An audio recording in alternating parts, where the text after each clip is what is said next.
Thank you so much for having me. Today I'm going to talk to you a little bit about using neuroscience to identify and develop more targeted treatments as a way to kind of shift the focus of neuroprediction from just basic behavior to something more related to intervention.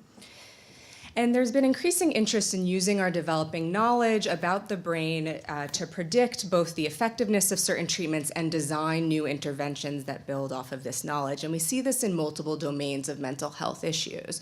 So for example, in depression, researchers are using neuroimaging to predict responsiveness to antidepressants at a high rate of prediction. In schizophrenia, machine learning algorithms are being used based on certain regions of the brain to accurately predict whether patients will respond to antipsychotic medications. Increasingly, we're also seeing more direct targets of interventions related to certain neural regions that are responsible for behaviors like antisocial behavior. So research from Adrienne Rain and colleagues is using TDCS to the prefrontal cortex as a way to reduce aggressive behavior, knowing that the prefrontal cortex is a region in the brain associated commonly with aggression.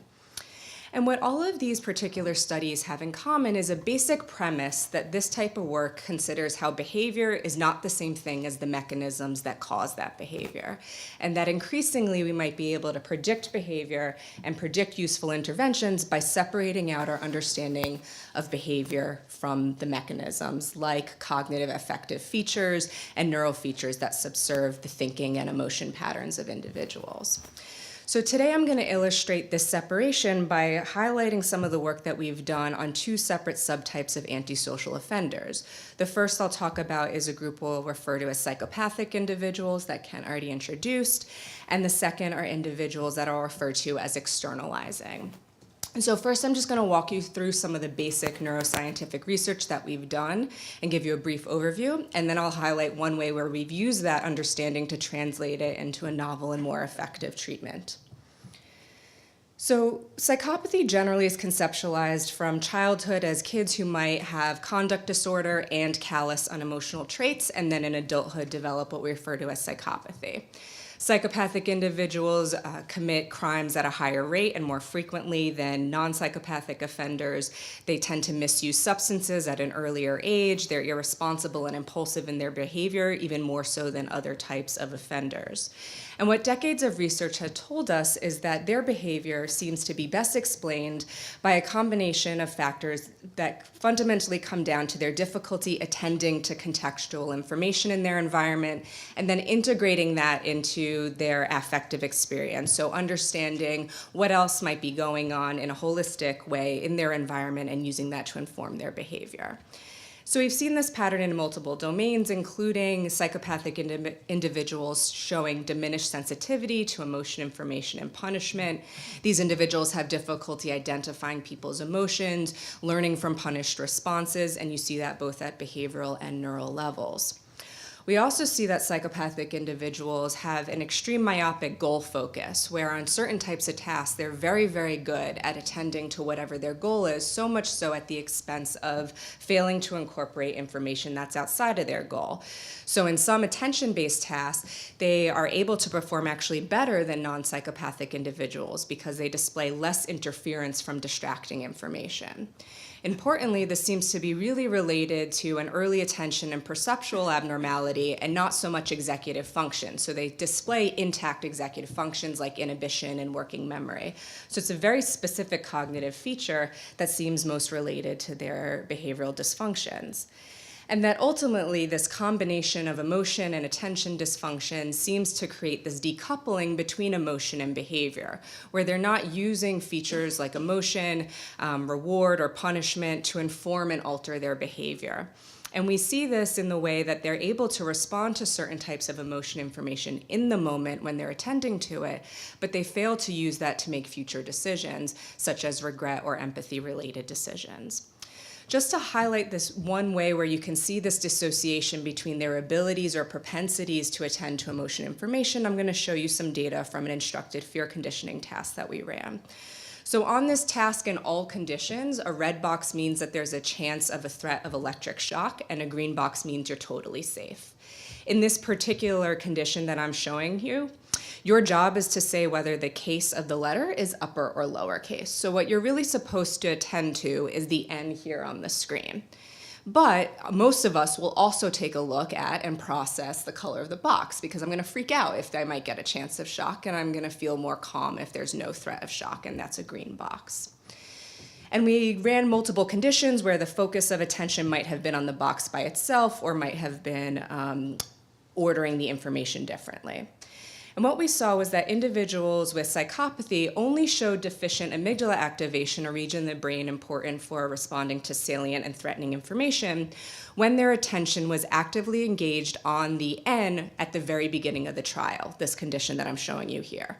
So once they saw their goal-directed focus, the N, that perceptual feature came up, they effectively screened out and ignored the emotion-related information, the box.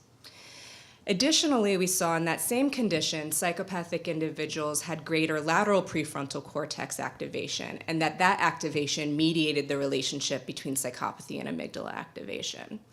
And what we believed was going on at the time is that this is essentially an exaggeration of attention bottleneck. And so what attention bottlenecks do for all of us is help us filter information based on perceptual features or goal relevance.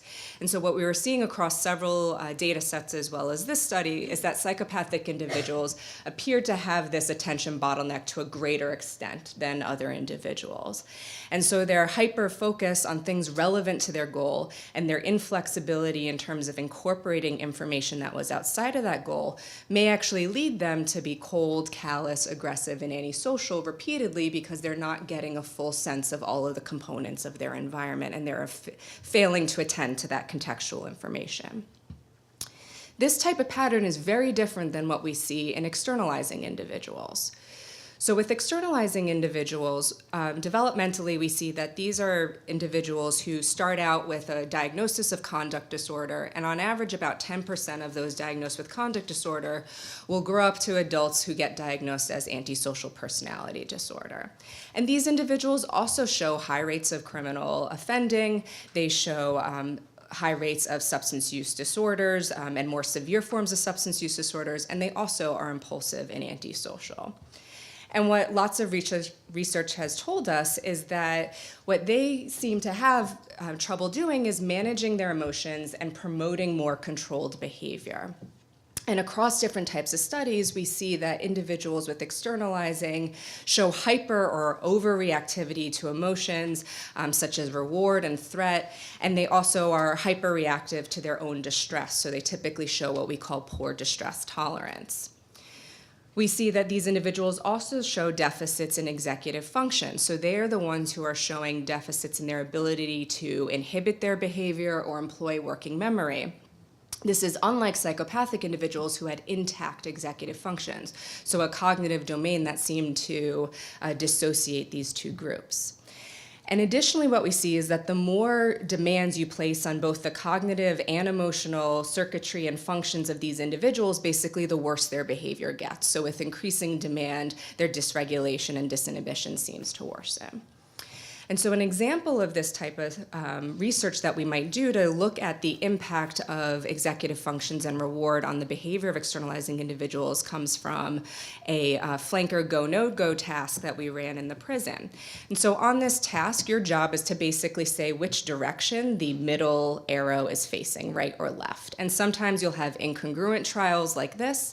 Sometimes you'll have congruent trials like this, and then sometimes you saw trials like this, which basically meant that you were supposed to withhold your response and not provide a button response at all. And what we saw here was that individuals with externalizing but not psychopathic individuals showed a reduction in dorsolateral prefrontal cortex, a region of the brain important for subserving executive functions. And this was particularly true during those response inhibition trials, these ones up here.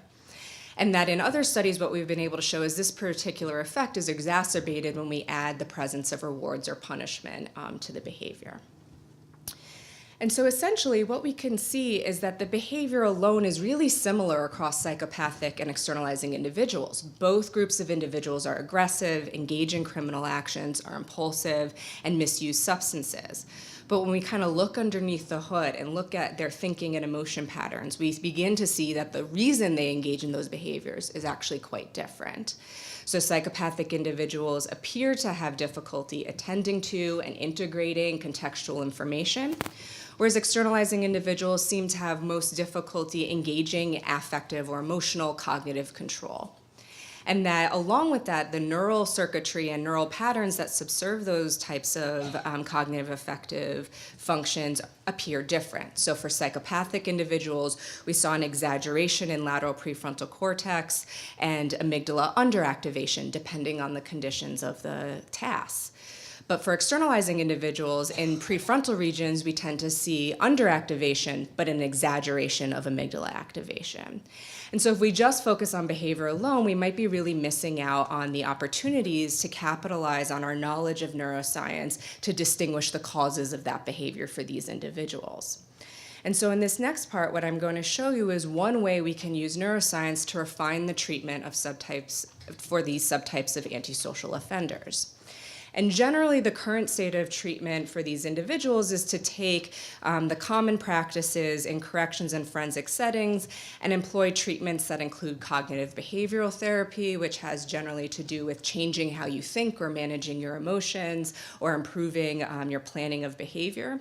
Contingency management, which is typically pairing a reward with a more pro-social behavior, or general milieu therapy, which is a combination typically of lots of different types of therapies in a community setting. And unfortunately, the data right now for psychopathic and externalizing individuals is that these types of treatments are generally ineffective. So what we see for psychopathy is that there's some data to suggest that there's no effect of traditional cognitive behavioral therapy. And there's other data to suggest that actually when you put psychopathic individuals in treatment, not only do they not get better, but they get worse, meaning that they get more psychopathic. So they use all the tools that I might be using to regulate my emotions to con me better, or reoffend at a faster rate than psychopathic individuals who are not treated. For externalizing, we see generally kind of weak effects of cognitive behavioral therapy, and that the only treatment that tends to be possibly effective for these individuals is the contingency management. And what I'll just highlight for you as a post hoc interpretation to set up the new types of treatments is that really what contingency management does is capitalize on the very deficits associated with externalizing. These individuals are sensitive to rewards. Contingency management provides rewards for good behavior. These individuals have difficulty planning and engaging executive functions. Contingency management lays out very clearly the associations between what you are going to do, your behavior, and the reward you will get for that behavior. So the potential for contingency management, why it might work, is because it is leveraging the very types of deficits that these individuals tend to display. But instead of just leaving it at contingency management, and instead of leaving the general hopelessness message of, we understand the neuroscience, but when it comes to intervening, we can't do anything about it, we decide to really ask the question of whether these individuals are truly incapable of change through intervention, or if we're just not providing the correct interventions. And so what we did was develop two different forms of cognitive remediation computerized therapy.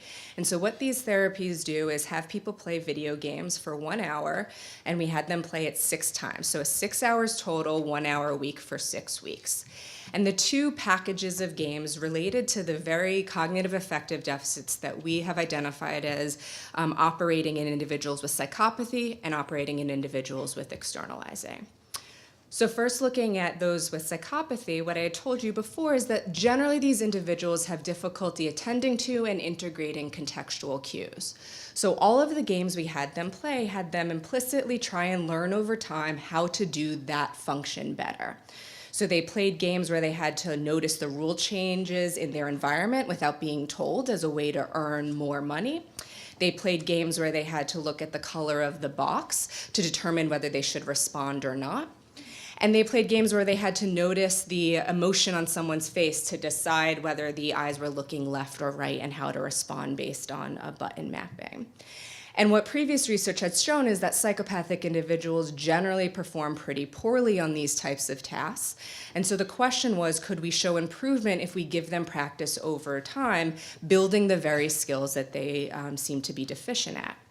In addition to playing the games, at the end of each game, individuals saw progress of their performance across the 6 sessions, and they were given a little bit of a story connecting how these types of games might relate to their real-world behavior.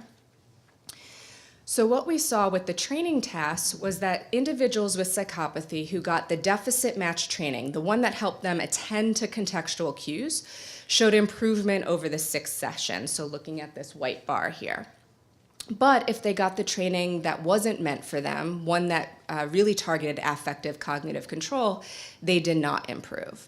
So this was promising, but it really could be a practice effect that we're seeing here, especially when you start out pretty poorly. If psychopathic individuals typically were worse at the first session, kind of the only way they could go is up. So it's possible that we only are seeing improvement because they started out pretty poorly.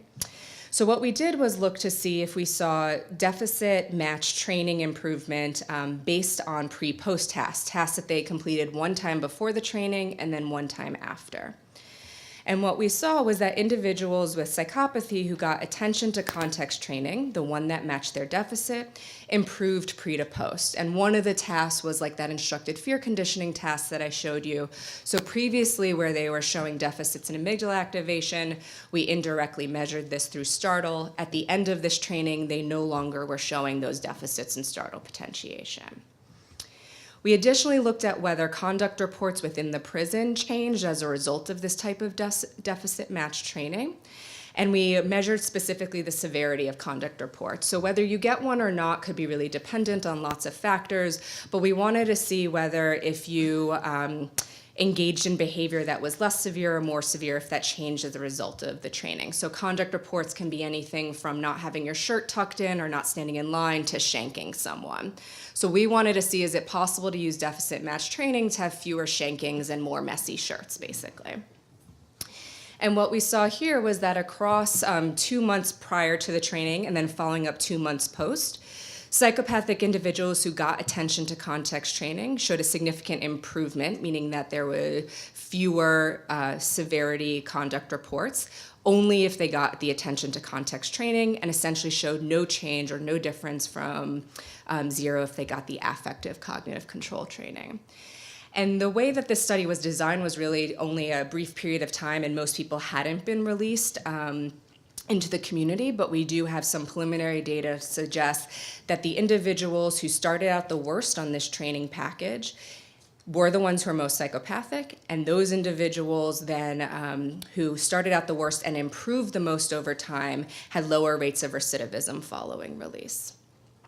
In terms of externalizing individuals, their problem is not with attending to contextual information, their problem was affective cognitive control. So we created a package that trained this particular set of skills that included learning to tolerate distress, employing cognitive control, and inhibiting their responses, particularly in the face of incentives. So the kinds of skill-based deficits that I had mentioned is prominent in these individuals. And just like with psychopathic individuals, externalizing individuals starting out are pretty poor on these types of tasks, and so the goal was to see if we can have improvement. And the setup was the same, where they saw progress graphs and then were given short connections to their real-world behavior. And so if we look at now the gray bar, externalizing individuals who were given the affective cognitive control training showed small improvements on the training task, and there was no improvement if they were given the attention to context one, the one that was really meant for psychopathic individuals. If we look at the pre-post performance, we also see small improvement pre-post if they got the deficit match training, the affective cognitive control training. But what I want to highlight here is an important point, which is the white bar. And what this is displaying is essentially an iatrogenic effect of treatment. For externalizing individuals who got the attention to context training, the one that was meant for psychopathic individuals, they got significantly worse pre to post, which I think really highlights this idea of trying to use our understanding of the underlying neurocognitive features of someone to help inform how we even assign them to certain treatments. And if we don't consider the causes or the mechanisms when we assign people to treatment, we're actually running the risk of potentially doing harm. And possibly as a result of the kind of weaker effects with this treatment, we did see some improvement in conduct reports, but not any specifically related to the type of treatment. So basically being in this study led to a reduction in severity, but nothing associated with more directly targeting the cognitive affective features associated with externalizing. And so right now we're running a study to refine this treatment and follow it up in a bit more of a targeted way. So overall, what I've demonstrated is certainly that psychopathic individuals and externalizing individuals are distinct and costly. They disproportionately account for the cost of crime in the United States, but that just focusing on that behavior alone is problematic, and that we have to understand that the etiology or causes of their behaviors seems to be for really different reasons.